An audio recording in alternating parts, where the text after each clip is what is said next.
Hello everyone, आज हम अपना नेक्स्ट चैप्टर स्टार्ट करेंगे 12th chapter symmetry and pattern. Okay, symmetry क्या होती है? A figure is said to be symmetrical if on folding it one half of the figure completely overlap the other half. मतलब क्या हुआ कि एक figure को हम सिमेट्रिकल तब कहेंगे जब हम उसको हाफ से फोल्ड करते हैं तो वो बिल्कुल एग्जैक्टली उसको कवर कर ले नीचे वाले पोर्शन को। जैसे ये है, ठीक है।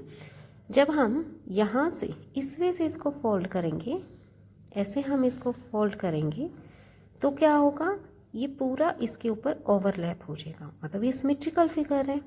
ऐसे अगर हम लीफ को लेते हैं तो इस वे से हॉरिजॉन्टली जब हम उसको फोल्ड करेंगे, ऐसे फोल्ड करेंगे तो ये क्या हो जाएगा, इस पोर्शन के ऊपर ओवरलैप हो जाएगा। तो दैट्स मीन ये भी हमारा सिमेट्रिकल है। लाइक अगर हम एक पेपर लेते हैं, जैसे ये पेपर है, ठीक है। अब मैंने क्या किया, इसको फोल्ड कर दिया इस वे से, तो नीचे वाला पोर्शन क्या हुआ, पूरा कवर हो गया। तो दैट्स मीन ये सिमेट्रिकल है, ठीक है। ऐसे ही अगर मैं इस वे में लेके जाती हूँ, यहाँ से इसको फोल्ड करूँगी तो भी ये क्या करेगा, इसको ओवरलैप कर देगा, ठीक है। नीचे वाले पोर्शन को ओवरलैप कर देगा। तो दैट्स मीन क्या होगा, ये भी इस तरह भी है हमारा सिमेट्रिकल है। तो क्या हुआ, पेपर हमारा रेक्टेंगुलर था, दोनों तरफ से क्या हुआ, सिमेट्रिकल हुआ। तो जितनी साइड से ये सिमेट्रिकल निकलेगा तो वो उसकी क्या होगी, लाइन ऑफ सिमेट्री। यानी एक लाइन ऑफ सिमेट्री इसकी ये हो गई और दूसरी ये हो गई। तो रेक्टेंगल में लाइन ऑफ सिमेट्री हमारे पास 2 आ जाती है।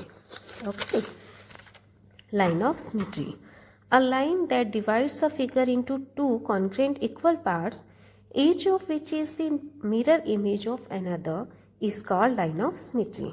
ठीक है, जैसे मैंने पेज का बताया कि इस वाली लाइन ने इन दोनों को एक दूसरे के ऊपर पूरी तरह से ओवरलैप करवा दिया था, डिवाइड कर दिया हाफ में।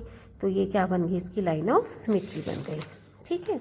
जैसे हम एच की बात करते हैं तो एच में क्या होगा, इस वे से अगर हमने क्या किया, वर्टिकली लाइन को किया और इसको इसके ऊपर ओवरलैप करेंगे, ऐसे ओवरलैप करेंगे, ठीक है, फोल्ड करेंगे तो क्या हो जाएगा, ओवरलैप हो जाएगा।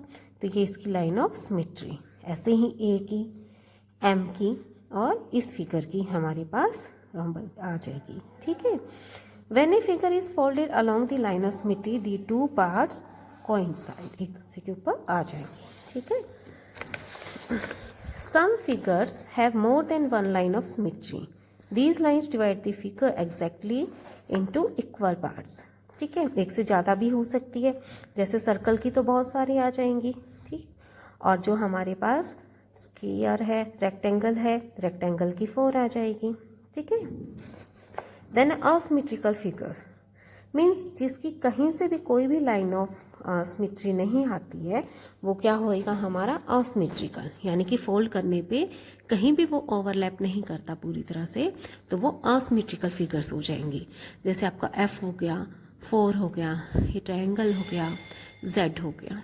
ओके, नेक्स्ट है रिफ्लेक्शन। रिफ्लेक्शन देखिए क्या होता है, जब आप मिरर के सामने खड़े हैं तो क्या होगा, आप अपने आप को देख सकते हो मिरर में, तो वो क्या है, आपकी रिफ्लेक्शन है, ठीक है। वो क्या होएगी, आपकी रिफ्लेक्शन होएगी। ओके, रिफ्लेक्शन में क्या है, आप देखोगे तो जो आपका राइट हैंड होता है और मिरर में जो आपकी इमेज दिखाई दे रही है, वो उसका क्या बन गया, लेफ्ट हैंड बन गया, और आपका लेफ्ट हैंड क्या बन जाता है, उसका राइट हैंड बन जाता है। यानी उल्टी फॉर्म में वो हमें शो होता है। अगर हम एस की मिरर इमेज लें तो वो हमें कुछ इस तरह से शो होगी, एन की ले तो ऐसे आ जाएगा, ठीक है। तो ये क्या हो जाता है, जब हम मिरर इमेज देखते हैं तो वो उसका उल्टा हमें शो करता है, ठीक है जी। अब देखिए नेक्स्ट हमारे पास हम एक्सरसाइज स्टार्ट करते हैं 12.1। ये इसका फर्स्ट क्वेश्चन है, draw as many as line of symmetry as can be drawn in given figure, ठीक है। Write the number of line of symmetry for each. हमें क्या है, फिगर दी है और हमें लाइन ऑफ सिमेट्री ड्रॉ करना है और हमें उसका नंबर बताना है। अब देखिए ये हमारे पास क्या एक रेक्टेंगल है, ठीक है। रेक्टेंगल में हमने, जैसे मैंने इस पेज को लेके आपको बताया था, रेक्टेंगल में हमारे पास 2 लाइन ऑफ सिमेट्री आती है। ठीक है, कौन कौन सी? वर्टिकल में आ गई, वर्टिकली हम इसको फोल्ड कर सकते हैं पूरा, एंड हॉरिजॉन्टली भी कर सकते हैं। लाइन ऑफ सिमेट्री आपने ड्रॉ करनी है। ठीक है, दोनों तरफ से आपने ड्रॉ कर दी, तो लाइन ऑफ सिमेट्री कितनी आ गई? 2 आ गई। नेक्स्ट है हमारे पास ए अल्फ़ाबेट। नेक्स्ट है ए अल्फ़ाबेट। ए अल्फ़ाबेट से भी हमें शो हो रहा है कि क्या है कि जब हम इसको वर्टिकली फोल्ड करेंगे तभी ये हमारा ओवरलैप होगा। ठीक है, अब अगर हम हॉरिजॉन्टली करते हैं तो देखिए, देखने से भी शो हो रहा है कि सिमेट्री नहीं बनेगी। तो लाइन ऑफ सिमेट्री सिर्फ इसकी कितनी हुई? 1 हुई वर्टिकल में। ठीक है, लाइन ऑफ सिमेट्री कितनी आ गई इसकी? ओनली 1 आ गई, और ये क्या हो गया हमारा? Number of symmetry 1। Okay, next है 3। 3 में भी देखिए, देखने से भी हमें पता चल जाता है कि जब हम सिर्फ हॉरिजॉन्टली लाइन ऑफ सिमेट्री लेंगे तभी इसको फोल्ड करने पे ये हमारा ओवरलैप हो जाएगा। अगर हम वर्टिकली लेते हैं तो क्या होगा? ऐसे जाएगा, तो ये पूरी तरीके से ओवरलैप नहीं हो रहा, तो लाइन ऑफ सिमेट्री इसकी सिर्फ एक ही बनेगी, हॉरिजॉन्टल।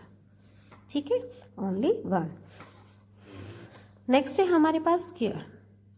स्क्वायर में देखिए रेक्टेंगल की तरह वर्टिकल भी आएगा, हॉरिजॉन्टल भी आएगा, लेकिन साथ के साथ हम इसको डायगोनली भी जब भी फोल्ड करेंगे तो भी एक दूसरे को ओवरलैप कर देगा।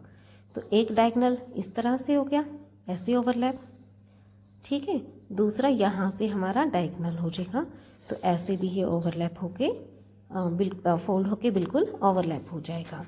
तो नंबर ऑफ सिमेट्री कितने आ गए हमारे पास? लाइंस 1 2 3 4। तो इसकी लाइन ऑफ सिमेट्री कितनी बनी? 4 बनी। ओके, नेक्स्ट है ये यू की तरह कुछ दिया हुआ है। इसमें क्या है कि जब हम वर्टिकल करेंगे तो फोल्ड करने पे ओवरलैप होएगा। ठीक है, लेकिन हॉरिजॉन्टल करने पे ये पूरी तरीके से ओवरलैप नहीं होगा। ठीक है, सेम फिगर नहीं आ रही ना, मिरर इमेज नहीं आ रही। ठीक, तो ये क्या होगा? इसकी लाइन ऑफ सिमेट्री सिर्फ 1 बनेगी। इसी तरीके से ये फिगर है हमारी, जब हम वर्टिकली लेंगे और फोल्ड करेंगे तो ये इसको ओवरलैप कर देगा। ठीक है, तो इसकी हॉरिजॉन्टल करने पे देखिए मिरर इमेज नहीं बन रही। ठीक है, तो ये क्या हो गया? इसकी लाइन ऑफ सिमेट्री सिर्फ क्या होगी? 1 होगी।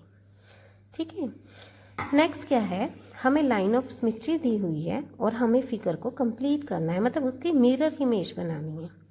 ठीक है, अब जैसे फर्स्ट को देखिए, मिरर इमेज में क्या होगा? जो इस पर्टिकुलर लाइन पे जहाँ पे एंड हो रहा है सेम ही हमारा स्टार्ट हो जाएगा। आप ऐसे ही नहीं करोगे कि पहले इतनी बड़ी लाइन लगा दी फिर ऐसे बनाओगे, नो। जो पॉइंट मिल रहा है लाइन ऑफ सिमेट्री से उसी पॉइंट से हमने शुरू करना है। ठीक है, तो ये ट्रायंगल ऐसे थी, इसका पॉइंटेड यहाँ पे आया, तो आपने यहीं से इसी तरीके से फिगर को ड्रॉ करना है। ओके, और ये सर्कल है, हाफ सर्कल बना है, तो यहाँ पे सर्कल को कंप्लीट कर दिया। ठीक है, ये हार्ट जैसी शेप है, और हमने क्या किया? इसी तरीके से यहाँ से ये लाइन स्टार्ट कर दी और ये यहाँ इसको मिला दिया, तो मिरर इमेज बन गई। ऐसे ये रेक्टेंगल है, इस रेक्टेंगल की आपने क्या करनी है? मिरर इमेज बना दी। ठीक है, आप इसको स्केल की हेल्प से बनाना। ये फिगर है, तो आपने क्या किया? ये ट्रायंगल की तरह ले आए और यहाँ से इसको कर्व में ले जाओगे। ठीक है, ये W है, W को भी इसी तरीके से आपने बनाना है। ओके, स्टार है, ये है रोम्बस है हमारे पास, सॉरी पॉलीगन है एक। ठीक है, और ये है हमारे पास। तो ये फिगर्स आप खुद से ट्राई करोगे कि कैसे बन सकती है। ठीक, तो सिमेट्री और जो आपका है मेन चीज़ यही है कि सिमेट्री में क्या होगा? आपकी मिरर इमेज पूरी बननी चाहिए। ठीक है, क्या होना चाहिए? कंप्लीट मिरर इमेज बननी चाहिए। मिरर इमेज में क्या होगा कि जो रिफ्लेक्शन है, रिफ्लेक्शन के तरीके से हमारा काम करेगा। ठीक है, लाइन ऑफ सिमेट्री समझ में आ गया कि जहाँ पे उस लाइन के थ्रू जब हम फोल्ड करेंगे फिगर को तो वो कम्प्लीटली ओवरलैप हो जाए, या कह दो कि उसके आसपास क्या हो? हमारी मिरर इमेज बन जाए। ठीक है, जैसे ए का वर्टिकल में ये मिरर इमेज बन गई, 3 में हॉरिजॉन्टल से मिरर इमेज बन गई, तो ये लाइन ऑफ सिमेट्री कहलाता है हमारा। ठीक है, तो आप इसको प्रैक्टिस करना, और ये होमवर्क में मैंने आपको जो ये सम्स दिए हैं, ठीक है, ये फिगर जो आपको ड्रॉ करनी है ये करना। Okay, take care.